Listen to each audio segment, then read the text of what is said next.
Hi, Bhim, welcome back.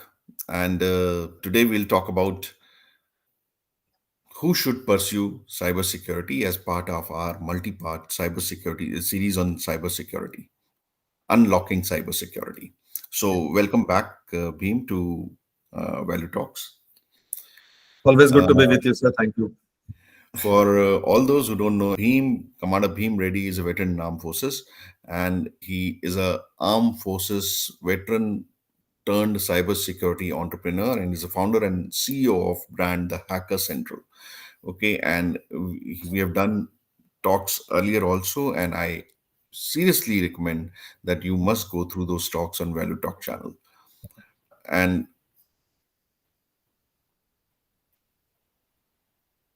before we go further, I would request each one of you to hit the subscribe button, join us, and let's demystify cybersecurity together. Welcome to Value Talks, where every talk adds value to your journey. So, Bhim, let's straight away go to part two, that is about who should pursue cybersecurity. And I'm telling you, there is so much of confusion in this. The mind plays games. Should I or should I not? So, cybersecurity, जो है ना Bhim, it seems tailored for IT professionals who are beyond traditional IT roles. Who beyond IT roles, traditional IT roles should consider a career in cybersecurity? किसको करना चाहिए? Right, sir. Cyber security or information security for that matter. Again, there is a confusion in the jargon also. But let us take cyber security as an overarching kind of a word that is used for the industry, the security industry, which is in the cyber domain or the information domain. So it's though it appears a natural progression for IT professionals, and yes, there are certain advantages if you take that particular route of IT and then go into cybersecurity. It's not necessary that you have to be an IT professional throughout your life to get into that. For example, I'm sitting in front of you. I become a cyber, I call it cyber entrepreneur, but I started out as an electrical engineer, right, in the Navy. So initially, I was looking after the electrical systems, the radar systems, and all that, and later switched to IT and then went into that. Uh, it's not necessary that you have to have a complete background of IT itself. In fact, if you come from a different background, it might stand advantages in certain places. Because at a leadership level, when you have finished, say, 15 years or 12 years or 10 years for that matter, and are naturally progressing into the higher echelons of your career, like going into managerial level and all that, it's not necessary. If you get a different exposure, if you get a very wide exposure of different technologies and the other things, it will stand as an advantage for you. Like again, it depends on when you're upskilling. If you're going into cybersecurity profession and trying to get some skill, some knowledge into that, right? How you want to make use of what you have done in your past is totally up to you now. I'll tell you an example. There are a lot of industries now. For example, if you know the names like Siemens, if you know the names like MTU and all this, they are core electrical or mechanical, diesel engine kind of organizations, right? Manufacturing. But now there is so much of technology that has come into it. Each one of them, each one of these diesel engines have been fitted with hundreds of IoT devices, which are small computers by themselves, or the sensors which were there earlier, which is to get loop oil pressure, to transmit to something else, or the hot water temperature, petrol, what is the pressure, all those things. They have now become IoT devices, and they are centrally controlled at certain place. And many machines operating at different places, they are being controlled from somewhere in the remotely. Could be anywhere in the world.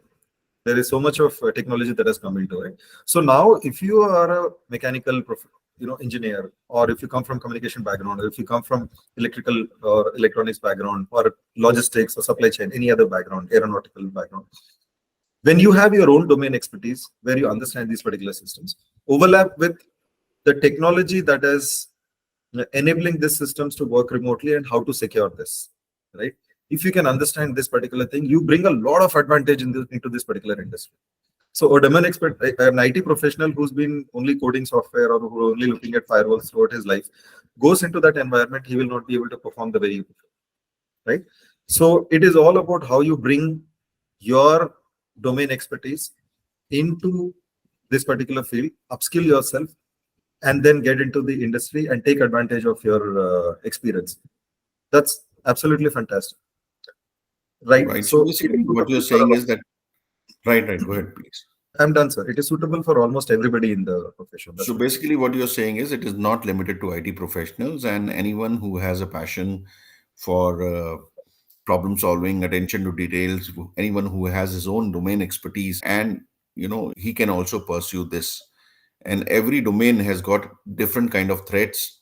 The If you have a Yes. certain domain expertise, you know what are the loopholes, what are the threats in your particular domain, and if you combine that with your cybersecurity knowledge, you will be able to help a person who's core technical in making a effective solution to overcome that, right? Definitely, sir. It's almost like when you become commanding officer of a unit, you've got everybody under you, right? You've got logistics people under you. You've got every kind of organization that is got.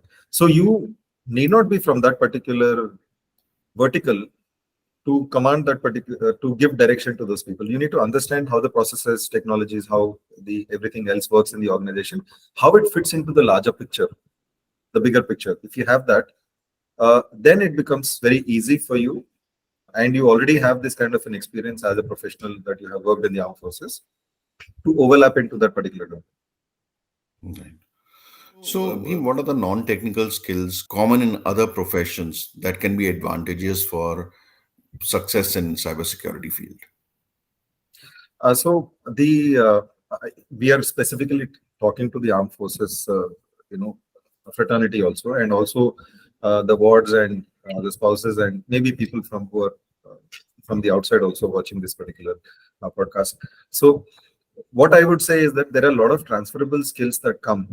Uh, we have, if you have spent in a very highly, very high, fast-paced organization like the army or the navy or the air force, or you come from that particular background, there are so many skills that you've been trained right from the beginning to become a leader. There are so much of leadership skills, communication skills, motivation. That comes. You're taking people to war. What else do you need? So this is one particular thing. Apart from that, there are certain things like understanding the know-how of any environment that you put into a technology environment or a people environment you put into it, understanding the entire thing and try to solve the problems that are there. Problem solving skills, analytical skills, and critical thinking. These are the kind of tech skills that you can carry. And also, if you are put in a situation, a lot of us have that thing, you do understand and you want to solve that problem. And, in the bargain, you also skill yourself, upskill yourself, and know about that particular problem and what is affecting the problem. So mostly these are the kind of skills that you can carry in general into any other things. Over and top of that, for cybersecurity, cyber and security or information security, the 50% is the security aspect of it. So we I all come agree. from that background where you are in that mindset, security mindset. That is most important. Though it is 50% of it, I would say that 85, 90% of it is that mindset that works. Rest everything can be taken care of. Very well brought out. Yeah, 50% is security aspect, and we have an idea of security aspect. So that is a very valid point. So, cybersecurity is often considered as inclusive. Sorry, exclusive, not inclusive. Exclusive. It You has a make it inclusive. exclusivity associated with it. How does the field, accommodate individuals from various other professionals, like, and if we talk about armed forces professionals, and I've seen it in my tenure also. I mean, when we were doing IT courses in army, and it was an all arms course, and certain technical arms officer was not doing as well as a armored corps officer, and so there were a mixed set of people who were doing well, and it was not necessarily from the technical arms. So you have different kind of aptitude. So a person may not be very good in technical things, but he may be very good in coding. So this exclusivity which is associated with cybersecurity, जिसके बारे में हम पहले भी बात करी है, it's a perception.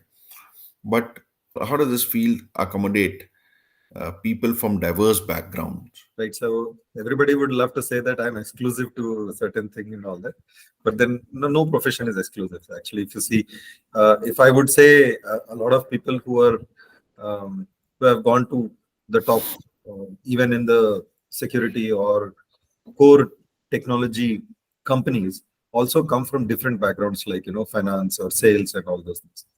Yeah, a lot of people would be surprised, or maybe know, some of people must be knowing that a lot of CEOs who have gone right at top, don't come from core technical background. In fact, like how infantry or armed forces, the infantry or the executive cadre become the commanding officers, and technical people, you know, don't really command except for the technical basis, right? So I would say that a similar thing can be applied over here also, right? So you are aiming at a managerial level. To go to a managerial level means, if you say in the outside world, it's like mid-level and high-level management, and then further to C-suite. If it is highly specialized field, like if you want to become a chief information security officer, then yes, you need to be focused in the technology, and you need to be right there doing things. But there are certain areas where you can specialize. Like I had mentioned earlier in the previous video, if you watched, there is a whole vertical called as governance, risk, and compliance. Right. So governance, risk, and compliance is not very highly technically complex. It is all about you carrying some kind of analytical, study of your IT infrastructure, of the entire business, and how security affects the entire thing. And you put policies, procedures, guidelines, everything in place. And you also make sure that your organization is complying to certain regulations, laws, all this. The example of bank that I took in the last time, if you're in the finance business, you have to comply to the regulations of RBI, you have to comply to the payment card industry regulations, so many other regulations which are there. So if the kind of roles that are there are not very highly technical, and they're not exclusive. People who have done law, people who are CAs, who don't have nothing to do with technology, have gone into this particular profession, have become compliance officers. That's a low-hanging fruit for a lot of us, in fact. And GRC is one aspect of it. I would say that you should definitely keep, have Very, to very keep in mind. popular. Very popular It now. is, yeah, and there is a lot of deficiency of people in the market for this, for experienced professionals who are into this compliance and the governance, risk, and compliance GRC aspect of it. Right, right. I hope I've answered your question, sir. It is not Yes. exclusivity factor. If it is there, there'll be, if kuch logon ka bus chale, to they will always tag things as exclusive, Right? So you But have different roles in yes, cybersecurity. It may be compliance, it may be risk management, it may be incident response, anything, correct. and of course ethical hacking, etc., etc. So there is a piece for everyone. There is One a has piece to for everything. identify. One has to actually identify what kind of aptitude they have, right? Yes. So, takeaway message for someone uncertain about their fitment in the field, in this field. What advice would you give them? How would you offer to help them discover their path? Okay. So if there is one thing which is interest and aptitude, and of course, if you're really interested in pursuing this as a career, or you make cybersecurity or security as part of your career, then go for it. There is no intimidation factor, or you should not be bothered by how should I be highly specialized or something like that. Nobody is highly specialized. You might be highly specialized in one particular aspect of it. Somebody is coming from a IT software background, maybe good in coding, like you mentioned some time back, but he is not also great master in networking on the other aspect, governance aspect of it, that we're talking about it. So within cybersecurity also, there are people who come from a particular background, may not be aware of the other side, right? So it's the same way, even if you're coming from a zero background, null background, explore explore more by watching more interesting stuff. Don't get into the hacking and all. It's a very highly specialized field, which very few people within the cybersecurity fraternity are actually doing. The rest of the people are mostly doing the blue part of it. Blue means basically blue teams are the ones who are defensive security, right? So majority part of is defensive security, understanding your IT infrastructure, putting things in place to secure, and then continuously monitoring them. And this is what forms the core of the entire thing, and putting layers of defense so that your information is secured, your critical assets are secured, Right. and they are We, not. we we will talk about testing this thing in next part because I think you are this thing. Our next series, next part in the series is testing waters and Okay. exploring your aptitude for cybersecurity. Right. So we'll talk more in detail. And since because of the shortage of time, we'll cut this talk today, right? And our we'll meet soon in our next part, which is testing waters, exploring your own aptitude for cybersecurity, whether you have it or you don't have it. So it's going to be interesting and very relevant for people who are sitting on the fence whether to join cybersecurity as a profession or not. So with that, we take leave as far as this part is concerned. And before we go, I request everyone to hit the subscribe button, join us, and let's demystify cybersecurity together. Join the Value Talks channels where every talk adds value to your journey. Thank you.